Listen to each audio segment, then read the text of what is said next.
Hey, Daily Dosers, this is Pastor Larry here with Bonus Monday. And we're taking a quick look back at a couple of things from this weekend's message.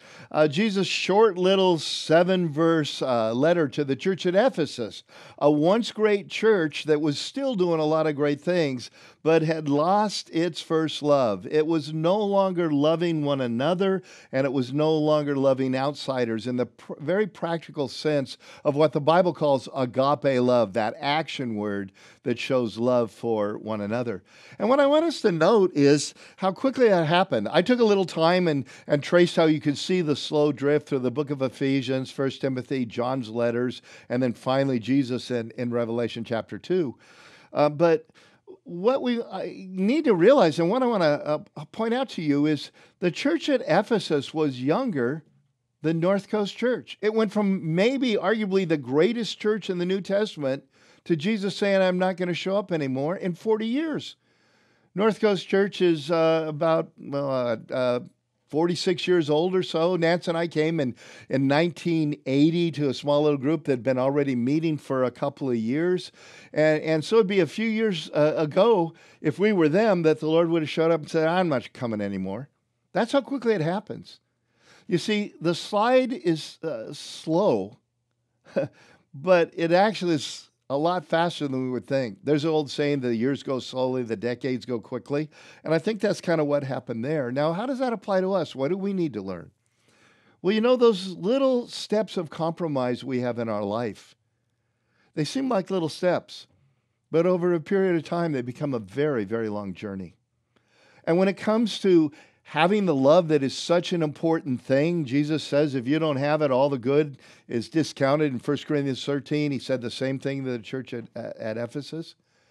Well, I think those little slides, when it comes to not giving people love and showing love to those we disagree with internally, those brothers and sisters in Christ, those family members, and those outsiders who are carrying the flag of the enemy, it actually takes place in a series of little steps, just like the compromise to sin in the more common areas we think of.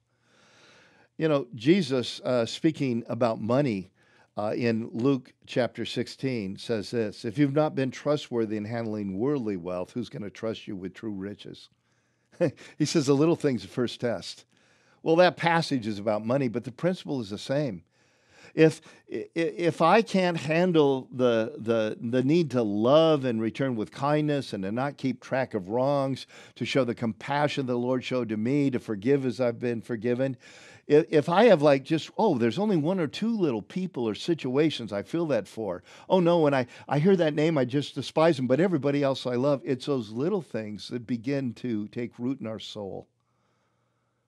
And if we're not careful, before long, those little things become bigger things. And we could wake up just like that church in Ephesus. And we think we're doing great. We're so full of good deeds. We don't put up with sin. We've got great doctrine. We persevere. We don't grow weary. Man, I am like a great example of the Jesus thing. And he's going to say, but you forgot the most important thing.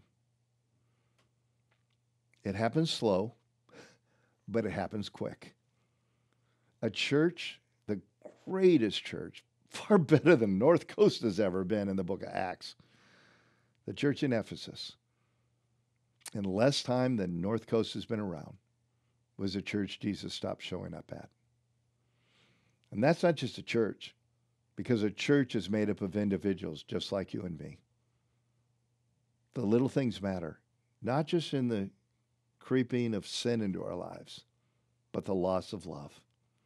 Who is that one? Who is that they? Not out there, but close to you. That the Lord's saying, hey, do the right thing. Treat them as you want to be treated. Humbly serve them as if they're more important even than you.